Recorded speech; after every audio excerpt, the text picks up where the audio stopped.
Hello and welcome to the Curated Beauty Podcast. I'm Jessica Christie, CEO of Beauty Culture Med Spa and the founder of the new functional and regenerative business, Cultured Wellness. From my start as a physician assistant to now not only being a practitioner but leading my own businesses, I've been on a unique journey through health, beauty, and entrepreneurship. Join us as we explore everything from skincare secrets to leadership lessons. Whether you're passionate about beauty or striving to balance life's challenges, this is your space to connect, learn, and shine. Let's dive in. Welcome back to the Curated Beauty Podcast. I am your host, Jessica Christie, and today we're diving into a topic that's been on my mind a lot lately, and quite honestly, always is. It's leadership, it's the courage to lead, and talking about how leadership isn't about just making decisions or steering the ship and being the one in charge. It's about the responsibility and the privilege to grow yourself so that you can help expand your team and their capabilities. So today we're going to explore what it means to have the courage to lead, especially when it comes to making those really tough calls that ultimately shape the future of your team and your business. And this episode is kind of a prequel to next week when I have a very, very special guest, someone who's near and dear to my heart and someone who has really helped me walk through a lot of these questions, who has given me the confidence to change my leadership style. So next week, we'll really be talking about the detachment, so to speak, of who you used to be as a leader and stepping into a true CEO. Lots of concepts coming next week, but very, very exciting to really look at today. How do you make those tough calls and how do you stand firm in the leadership? Because you're called to do so. There's an expectation of responsibility. And it's not always easy. It's not a glamorous job. And also the fact that most people are not born leaders. You are making the decision to step into leadership power and the decision to really evolve and to become worthy of the people that you're leading. So let's start out by talking about the concept of having the right people in the right seats. We've all heard this phrase before. It was initially introduced to me by reading a book called Traction. It was Traction by Gino Wickman, and it's all about the entrepreneurial operating system. I think that was his second book, but it was originally a concept, I believe, from Jim Collins, who wrote the book Built to Last. Great books. I would highly recommend reading them. And it's really learning how to take that concept of the right people in the right seats and how to know when is actually the right time to either move someone out of a seat or to remove them from your bus in totality. The first thing I always ask myself is, am I beginning to lose other valuable team members by keeping this person in their current role? This is such a crucial question to ask because if one person's misalignment is causing friction, you're at risk of losing the people who truly believe in the core values that you've set forth for your business. And what are core values? Just as a reminder, it's the heart and soul of the business. It's who your business is without you. And honestly, that is the goal. That is a goal of mine, to make impact on people that will continue far beyond my life. And to show up for my business and to represent these core values and continue to live a life philosophy outside of my business so that I am growing and living and breathing these things so that it empowers other people to do so as well. So speaking of core values, it's just a non-negotiable to number one, identify them and to live by them. And if you keep high-performing individuals around just because they're high-performing individuals and you have a fear of letting them go and how it will impact your business, I promise you, if they're behaving contrary to these core values, you will eventually lose all of the people that actually believe in what you stand for. So this is the quickest way to destroy your company's culture. Okay, now once you've identified that there's a problem, the next step is to figure out what is the nidus of this problem, what is the source, and figuring out the whole concept, values, will, or skill. Is it a values problem? So clearly we know now what to do if it's a values problem. It's very simple. The People Analyzer is one of the best tools I've ever used. Put the names of your people on your team on one side of a XY axis or like a graph chart, and then put your core values at the top. And all you do is follow it down. the name of each person to the core value, put a plus or a minus. Really simple. Don't overthink it. If you have a minus in any of the boxes, that person needs to be moved off of your bus. Plain and simple. It's so easy. I've done it. And time again, it's served me well. It's like super easy. If it's a will problem, if the person has lost the will or if they just lack the will, that's a much harder problem to solve because it's really difficult to decide if you can ignite that spark within them again or at all. So this is not an easy one to predict. It's actually one of the hardest challenges in leadership.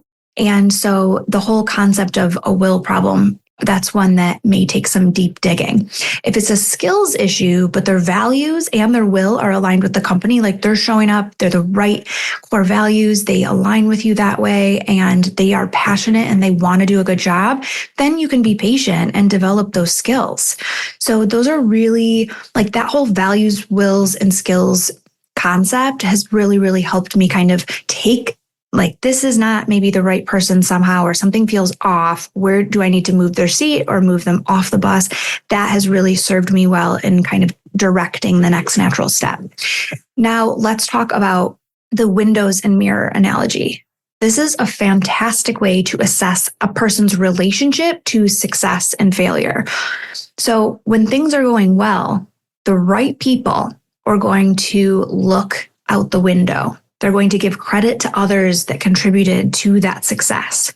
On the other hand, when things go wrong, they will look in the mirror and take responsibility for that. So the right people are looking out the window when things are going well and commending their team and celebrating everyone who played a role. And when things go wrong, they aren't looking out the window and looking at everybody else. They're looking in the mirror and taking responsibility for the part that they played in that and how can they adjust that to lead better. Because remember, everyone on your team is a leader. But if someone's constantly looking out the window when things are going wrong, they're blaming external factors and they're stunting not only their own growth and possibility of what's going on within them, but the growth of the entire team. And likewise, when everything is going well, they're looking in the mirror and saying, good job to me, and patting themselves on the back. They're really not doing justice by the organization as a whole. Now, another important point to bring out is, does this person on your team see their job as a job, just that? Or do they see their role as a responsibility? The right people on your team are going to see it as a list of responsibilities and they're going to embrace those. So when someone just sees what they're doing as a job, there's going to be lack of passion, and that's something that can drag the whole team down. That's something that's ultimately going to wax on as just a lack of will. And they're going to show up, they're going to clock in, you're going to feel like, gosh, does this person really want to be here? And the answer is no. So you kind of go back up and say, can I reignite this? And is this a fixable issue, or are they truly just lacking the passion that's required to do this role? Now, ask also, has your confidence in them changed? I like to track how my confidence in a person changes over time. Has your confidence in them gone up or gone down in the last year? And confidence is often tied to their growth and performance. So let's be honest, if you're constantly having to follow up on tasks, or you're finding yourselves in other leadership meetings asking, is this person doing what we asked them to do? And you're not trusting them to get it done, this is a huge red flag and something that has to be addressed. Okay, so now we've distinguished between all those different things. Now we're looking at, is it a bus problem or a seat problem? Kind of going back to that. Sometimes you have a great person in the wrong seat, and this could be due to either misalignment with their temperament or capabilities, but sometimes the demands of what that seat requires as your company has grown, it kind of outstrips the person's ability to perform in that role. So recognizing which problem you have is really crucial for success of your team, for leadership of that individual. And again, it might be something where you're looking in the mirror saying, whenever someone's underperforming, am I giving this person a clear expectation of what they should be doing? And am I giving them all the resources to do their job? And that's a really honest conversation that is easy to have because it's a non-threatening situation to sit that person down and talk to them about that. And then another thing to sit with when you're kind of trying to decide this whole right seat, right person thing is, here's the tough one. How would you feel if this person walks out tomorrow and quits? If you feel slightly relieved, that's a clear sign that they should not be on your bus.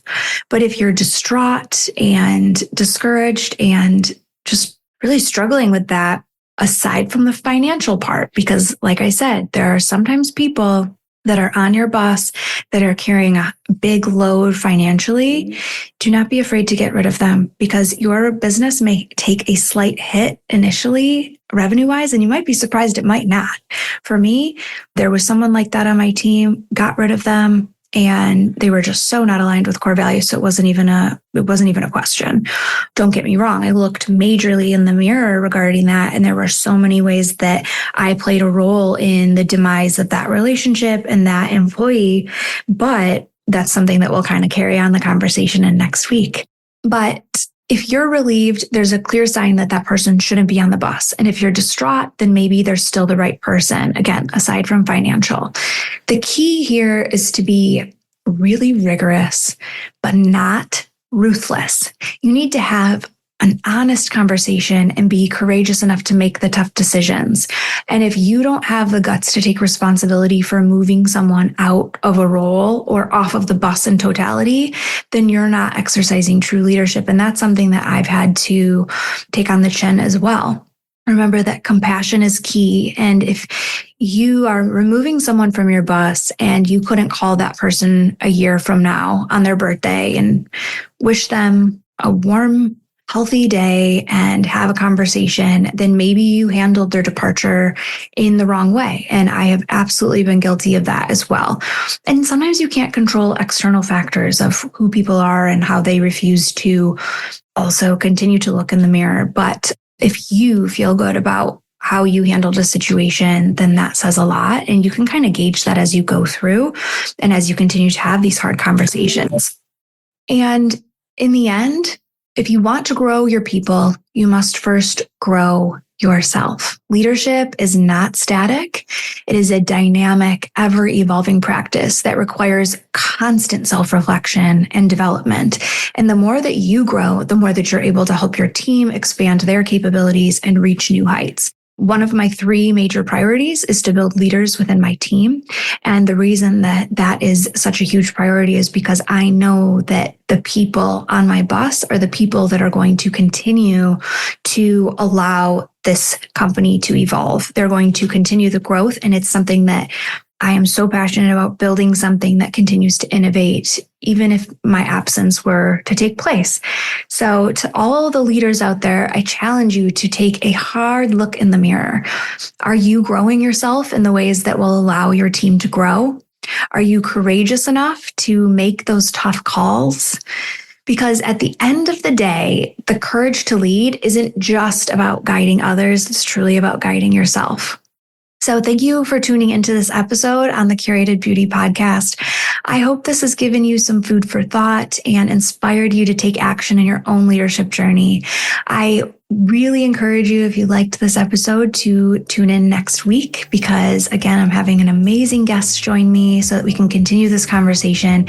And until next time, keep growing, keep leading, and stay true to your core values.